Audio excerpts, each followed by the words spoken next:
सिंह, जंगल का राजा। लेकिन ये अफ्रीकी नहीं, बल्कि ये हैं भारतीय, गुजरात की शान।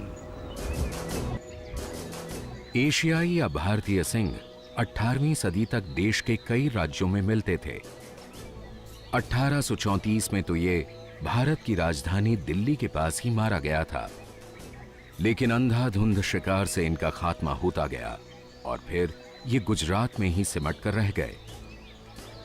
पूरे विश्व में सांसण गीर एशियाई सिंह का आखिरी आश्रय बचा है।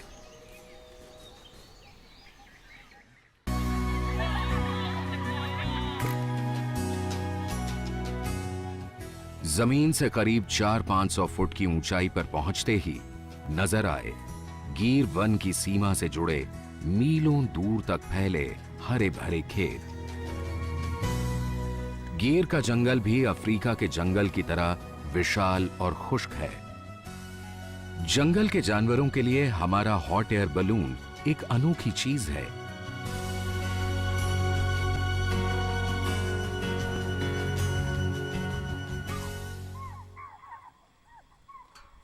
चीतलों ने तो इसे देखकर अलार्म कॉल्स भी देनी शुरू कर दी।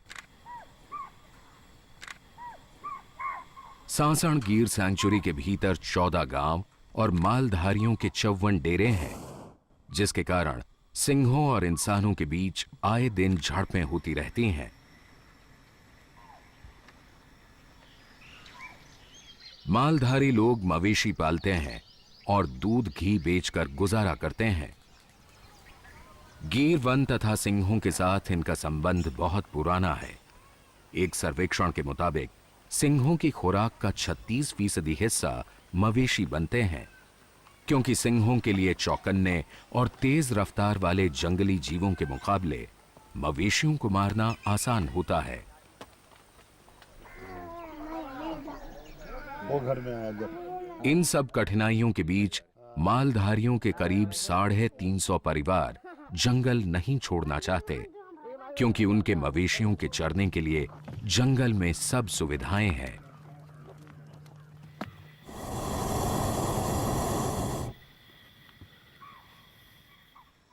गीर का इलाका ऊबड़ खाबड़ है। ज्वालामुखीय मूल की कई पहाड़ियां हैं। यहां कई नदी नाले बहते हैं। इसके ज्यादातर इलाके में सागवान, झाड़ीदार खुला जंगल व घास के मैदान है। यहां पशु पक्षियों और पेड़ पौधों की खासी विविधता है।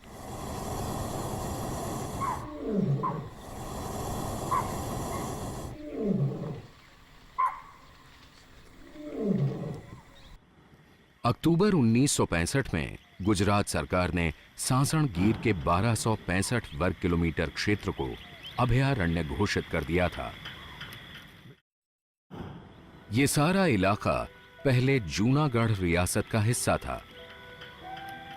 कहा जाता है कि जूनागढ़ के नवाब अफ्रीका मूल के कुछ लोगों को सिंहों और गीर वन की देखभाल के लिए लाए थे।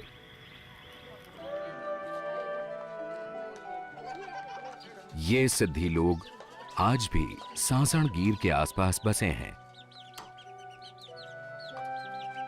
जूनागढ़ एक समृद्ध रियासत थी। इसकी पुरानी इमारतों का वास्तुशिल्प देखते ही बनता है। यहां के नवाब अपने खास मेहमानों को शिकार की दावत दिया करते थे। सिंहों का शिकार करना बेहद फख्र की बात मानी जाती थी और नर सिंहों को चुन चुन कर निशाना बनाया जाता था।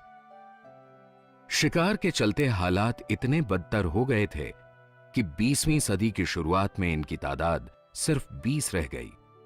तभी नवाब ने अपनी रियासत में इनके शिकार पर रोक लगा दी और सिंहों के संरक्षण के लिए कई कदम उठाए।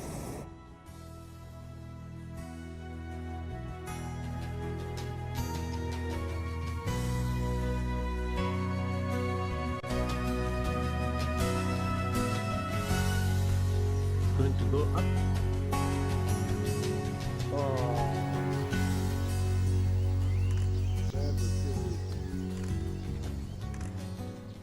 शायद सिंहों की बढ़ती संख्या के लिए गीर वन के जंगल कम पड़ते जा रहे हैं, यही कारण है कि सिंहों की 4-5 टोलियां तो गीर वन के बाहर गिरनार, मिटियाला और तटीय वनों में रहने लगी हैं।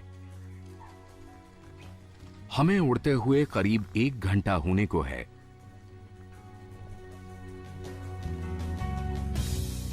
अब हमें नीचे उतरने के लिए एक खुली और समतल जगह की तलाश है जो सड़क के पास भी हो, ताकि हमारी सपोर्ट टीम वहां पहुंच सके। सड़क कितनी दूर है? सड़क कितनी दूर? कितना किलोमीटर?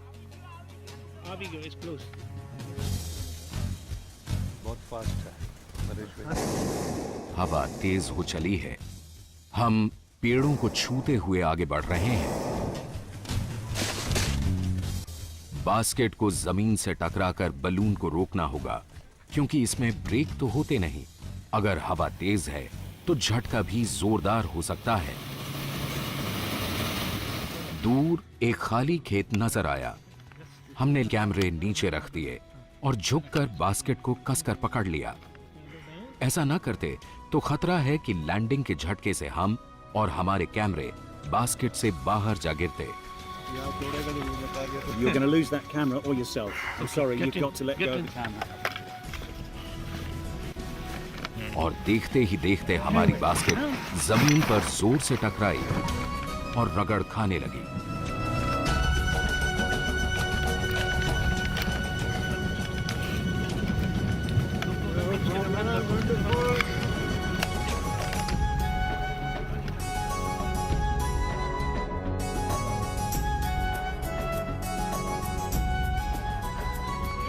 शुक्र है कि हम अपने सामान के साथ सही सलामत उतर गए। उतरते ही हमें गांव वालों ने घेर लिया। कोई हमारी मदद करना चाहता है तो कोई हमें जासूस समझ रहा है। जितने मुंह उतनी बातें। हमें लैंड किए आधा घंटा हो चुका है। सपोर्ट टीम से कोई संपर्क नहीं हो पा रहा है। हमें लोगों ने बताया कि बीती रात 2 सिंह इन्हीं खेतों में घूम रहे थे। हमारी सपोर्ट टीम किसी तरह पूछते पुछाते हम तक पहुंच ही गई।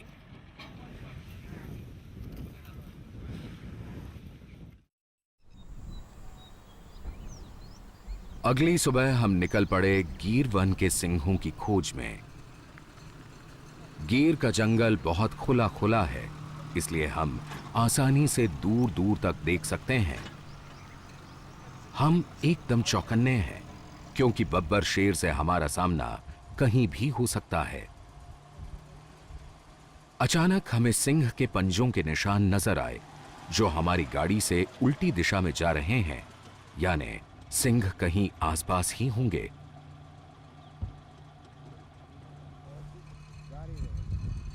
हमारा अनुमान सही निकला। जरा सी दूर चलते ही एक नहीं बल्कि उनका पूरा परिवार हमें आराम करता मिला। सिंह सुबह और शाम अधिक सक्रिय रहते हैं, लेकिन इस समय क्योंकि सूरज ऊपर चढ़ चुका है, ये आराम कर रहे हैं। इस सिंह परिवार में मां के साथ 3 शावक भी हैं। गीर वन दुनिया की ऐसी अकेली जगह है जहां इन्हें इंसानों की मौजूदगी की इतनी आदत पड़ चुकी है कि आप जमीन पर खड़े होकर इन्हें नजदीक से देख सकते हैं।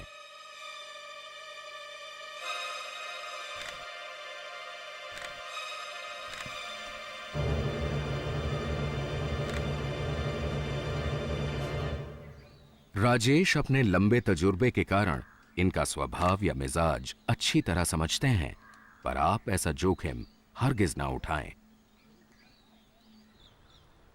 आसपास ही हमें नजर आए सियार, जो शायद सिंह के बचे खुचे शिकार की तलाश में हैं। थोड़ा और आगे बढ़ने पर हमें बरगद के नीचे एक बड़ा नर आराम करता नजर आया। भारतीय सिंह या बब्बर शेर अफ्रीकी सिंह के मुकाबले आकार में छोटा होता है। इसकी आयाल यानी गर्दन के आसपास मौजूद बाल भी कम होते हैं। इसकी कोहनियों पर बालों का गुच्छा होता है।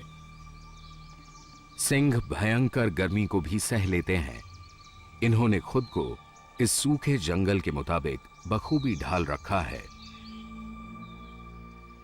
गीर वन बेहद गर्मी वाला खुश्क इलाका है और गर्मियों का मौसम आते आते छोटे मोटे जल स्रोत सूख जाते हैं, जो कि एक गंभीर समस्या है। वन विभाग ने जंगल में अलग अलग जगहों पर करीब 300 जलकुंड बना रखे हैं, जिनमें गर्मियों के मौसम में लगातार पानी उपलब्ध कराते रहना इनके लिए एक खासी बड़ी चुनौती है।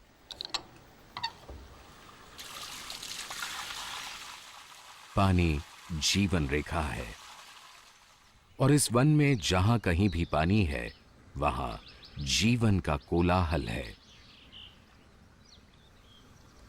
यहां पक्षियों की लगभग 300 प्रजातियां हैं जो स्थायी रूप से यहीं रहती हैं, जैसे बुलबुल, व्हाइट आई, किंगफिशर, लाल सिर वाला तोता, टुइयां। दोपहर ढलते ही इस नर नील गाय ने पानी की तरफ रुख कर लिया। सिंह इनका भी शिकार कर लेते हैं। गीर में चीतलों की संख्या सबसे ज्यादा है और सिंहों का ये पसंदीदा शिकार है। ये हमेशा चौकन्ने रहते हैं, कुछ पता नहीं मुसीबत कब और कहां से आ जाए। आखिर सिंहों का एक परिवार आ ही धमका। हिरण खिसक लेते हैं।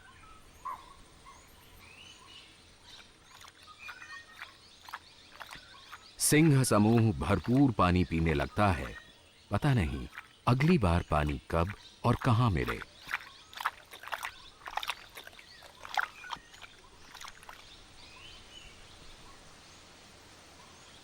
इस समूह में 2 शावक और 2 सिंहनियां हैं, एक बड़ी उम्र की और दूसरी युवा। दोनों शावक बड़ी मादा के हैं, किंतु युवा मादा इन्हें अपने बच्चों जैसा ही समझती है।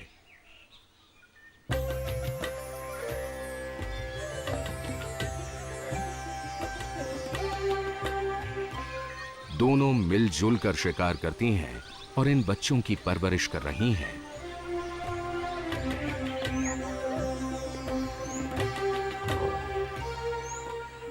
ये बेफिक्र बच्चे खेल खेल में जंगल में जीने की कला सीख रहे हैं।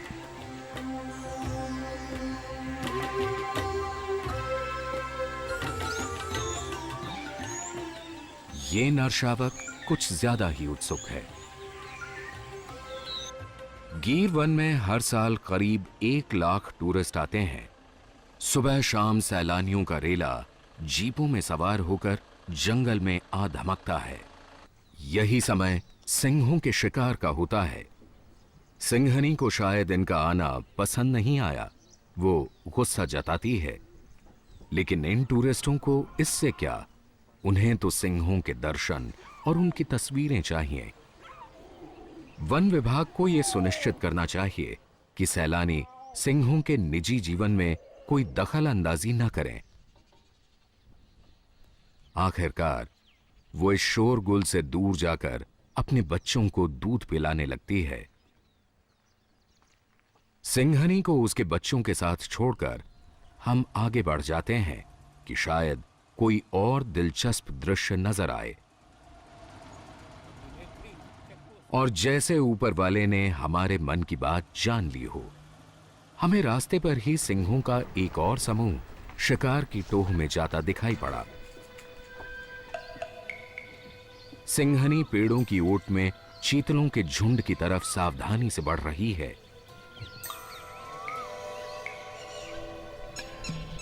जंगल के पेड़ पौधों में इसका रंग घुल मिल सा गया है।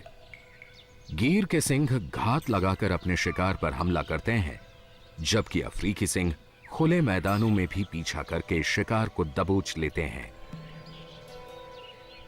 चीतलों को शायद सिंहनी की भनक मिल गई।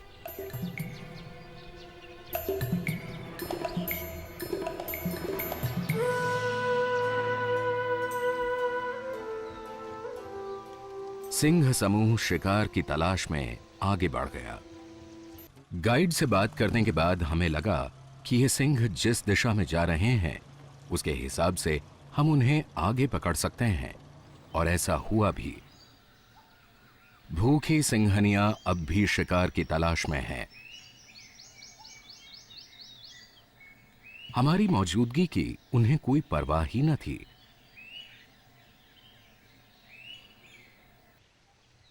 लुप्त होने की कगार पर खड़े गीर वन के सिंहों को बचाने के लिए गुजरात सरकार के प्रयास सराहनीय हैं, पर आवश्यकता है इन प्रयासों में तेजी लाने की और इन्हें जल्द नए इलाकों में बसाने की।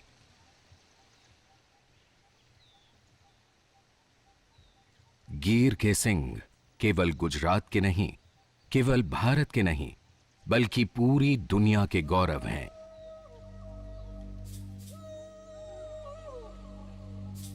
ये सिंहनियां शिकार की तलाश में आगे ही आगे जंगल में बढ़ती जा रही हैं। दिन ढलने को है और हमें अब लौटना है।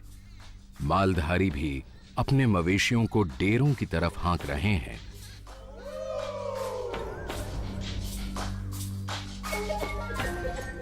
हम सिद्धियों के गांव सिरवान से गुजर रहे हैं। यहां जश्न का माहौल है। अफ्रीकी मूल के ये लोग आज भी वन विभाग के साथ मिलकर सिंहों और गीर वन की देखभाल में जुटे हैं।